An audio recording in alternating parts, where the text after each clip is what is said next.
व बरकातुहू। इन्नल हम्दलिल्लाहि नहमदुहु व नस्तईनुहु व नस्तगफिरुहु व नु'मिनु बिही व नतवक्कलु अलैहि व नऊज़ु बिल्लाहि मिन शुरूरि अनफुसिना व मिन सय्यिआति अमालिना। मन यहदिहिल्लाहु फला मुज़िल्ल लहु व मन युज़लिल्हु फला हादिय लहु। व नशहदु अल्ला इलाहा इल्लल्लाहु वहदहु ला शरीक लहु व नशहदु अन्न सय्यदना व मौलाना मुहम्मदन अब्दुहु व रसूलुहु। अम्मा बअदु फ़अऊज़ु बिल्लाहि मिनश शैतानिर रजीम। बिस्मिल्लाहिर रहमानिर रहीम। वला तहिनु वला तहज़नु व अंतुमुल आलौना इन कुंतुम मुमिनीन। वक़ाल अल्लाहु तबारक व तआला फ़िल क़ुरआनिल मजीद वअतसिमू बिहब्लिल्लाहि जमीआ। सदक़ल्लाहुल अज़ीम। All praise and thanks are Allah's, the Lord of the Alameen, mankind, jinn and all that exist. You honor only the ruling judge. The day of recompense, it means the day of resurrection. You alone we worship, you alone we ask for help, each and everything. Guide us right path to the straight way. O my Lord, expand me my praise, it is my task for me. Remove the impediment from my speech so they may understand what I say.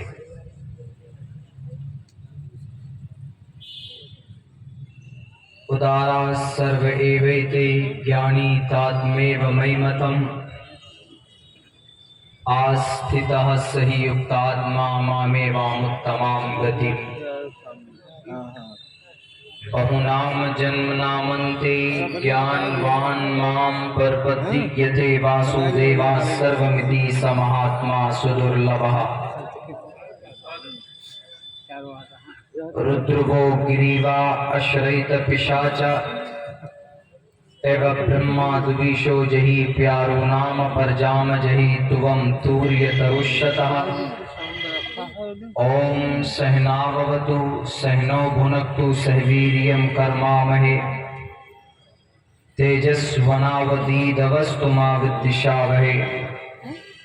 ब्रह्मानंतमनादि विश्वपुर्धजं सत्यं परम शाश्वतं विद्या यस्य सनातनी निगमभिर्दयि।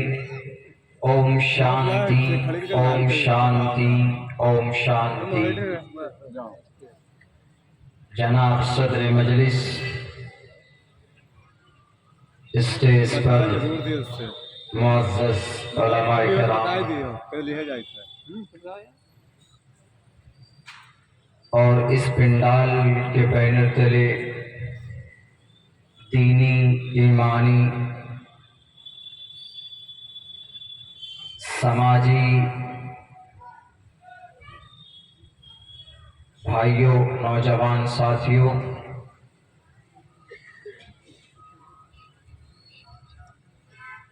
घरों में बैठी हुई,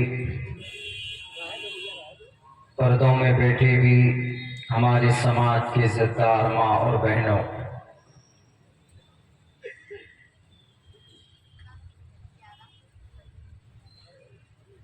आज 15 अगस्त बड़ी खुशी के साथ हम लोग झंडा फहराते।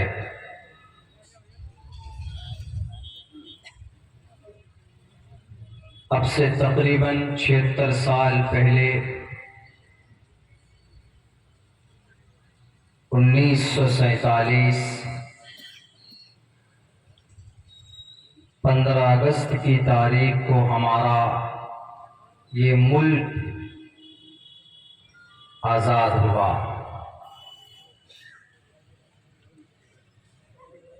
मैं अपनी तकरीर को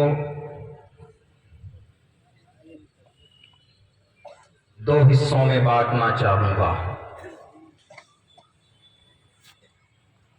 12 बजे तक 15 अगस्त की तारीख रहेगी, उसके बाद फिर 16 अगस्त तारीख बदल जाए। उस वक्त तक इंशाअल्लाह 15 अगस्त के ताल्लुक़ से, आज़ादी के ताल्लुक़ से, हिस्ट्री इतिहास के ताल्लुक़ से मैं बात करने की कोशिश करूँगा। उसके बाद मैंने आप लोगों के सामने कुछ श्लोक, 2 मंत्र मैंने श्रीमद् भगवद गीता उदारा सर्व एवैते ज्ञानी तात्मेव मयिमतम और एक बहुनाम जन्म नामन्ते ज्ञानवान माम प्रपद्यते वासुदेव सर्वमिति समहात्मा सुदुर्लभः। इसका क्या मतलब है? कुरान और हदीस की रोशनी में हम समझने की कोशिश करेंगे। उसके बाद कुछ गलत फहमी है हमारे कुरान और हमारी शरीयत, मज़हब इस्लाम के बारे में कुछ लोगों को दुनिया के अंदर, उसके ताल्लुक़ से भी हमने श्लोक मंत्र यजुर्वेद का मैंने पढ़ा है आप लोगों के सामने। जहाँ जहाँ कुरान और शरीयत पर एतराज़ है लोगों को, उस एतराज़ और उस गलतफहमी को समझने की कोशिश करेंगे। ये 2 हिस्सों में हमारी आज बात होगी।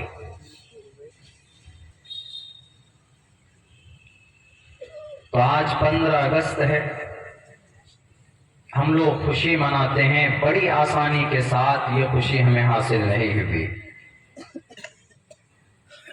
मुख्तलिफ कौम और मिल्लत के लोगों ने मिलकर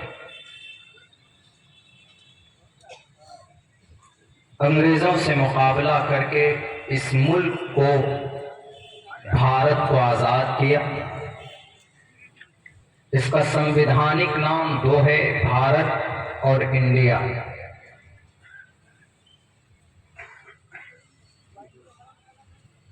तकरीबन 346 साल तक अंग्रेज उसका नापाक कदम हमारे इस मुल्क में रहा।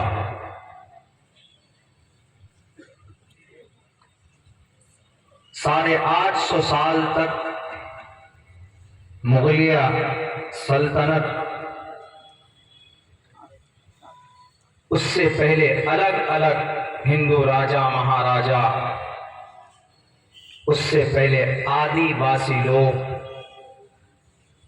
आदिवासी जिन्हें हम बहुत कम शुमार करते हैं गिनती में, ओहदे में, आदिवासी, आदि करंत, आदि का मतलब पुराना होता है, वासी का मतलब रहने वाला। इस देश का मूल निवासी आदिवासी ही है। हम भी नहीं हैं, हमारे बिरादरान वतन भी नहीं है, क्रिश्चियन, जैन, बौद्ध भी नहीं, बल्कि इस मुल्क के मूल निवासी, वारिस, एक हिसाब से, एक नजरिए से, तारीख की रोशनी से आप उनको भी कह सकते हैं। वरना एक तारीख यह है कि इस मुल्क में हमारे बाबा आदम आए, उनका कदम पड़ा, तो उस हिसाब से हम इस मुल्क के वारिस हैं। इसलिए कि बाप जहां आता है तो बाप की जगह बाप की प्रॉपर्टी उनके बेटों की होती है। तो इसीलिए एक तारीख ये भी है। मुगलिया सल्तनत के बाद 1601 ईस्वी में अंग्रेज का तिजारती सफर शुरू होता है भारत में, सूरत और कलकत्ता। उस वक्त हमारा मुल्क, हमारे इस देश में, हमारे इस कंट्री में, यहाँ की जीडीपी बहुत मजबूत और स्ट्रॉन्ग थी उस वक्त। तो अंग्रेजों ने देखा कि बेहतर मौका है रिश्ता बनाया जाए और हुकूमत की जाए। आहिस्ते आहिस्ते उन्होंने अपना पैर फैलाना शुरू किया इस मुल्क में।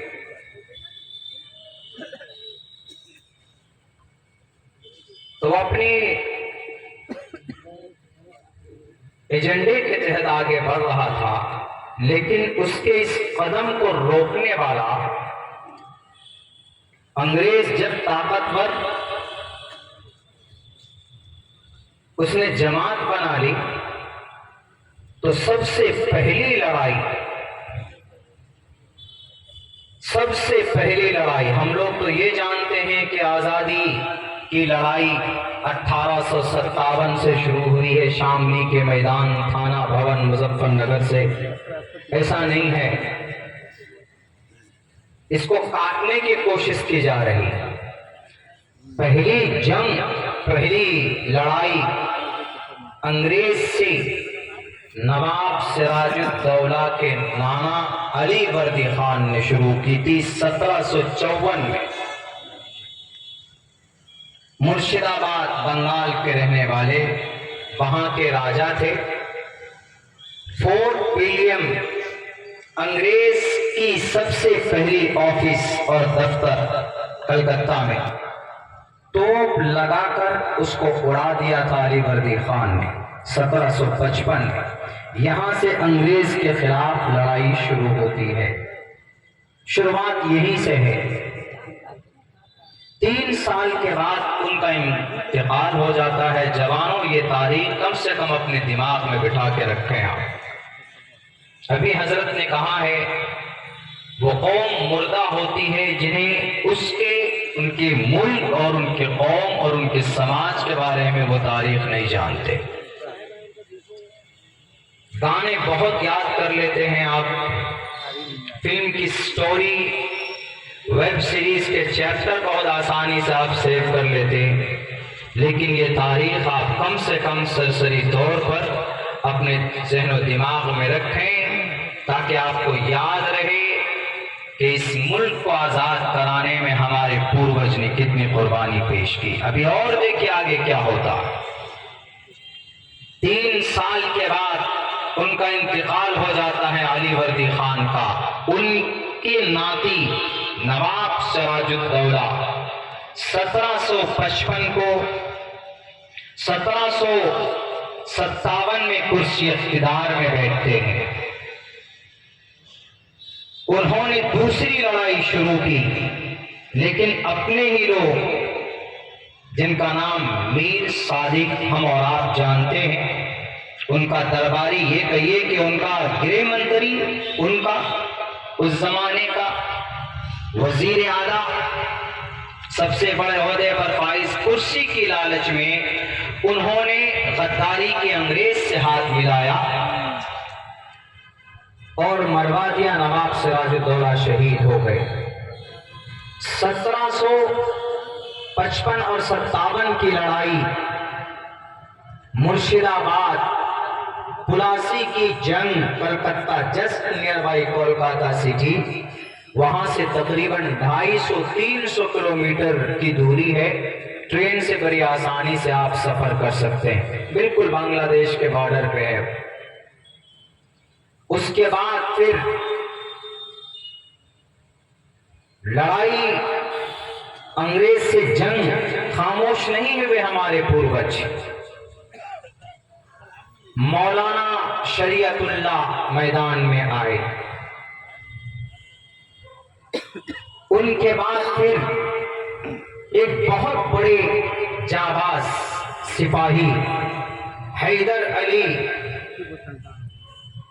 मैसूर के सामने आए, लेकिन उनसे ज्यादा उनके बेटे, जिनका नाम हम लोग तारीख की किताबों में पढ़ते हैं, सुनते हैं, बहुत कोशिश की। नवाब सिराजुद्दौला के बाद ये 2 बड़े पत्थर अंग्रेज को दिखते थे।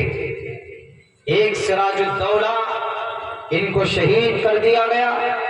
उसके बाद एक बहुत बड़ा रोड़ा समझिए,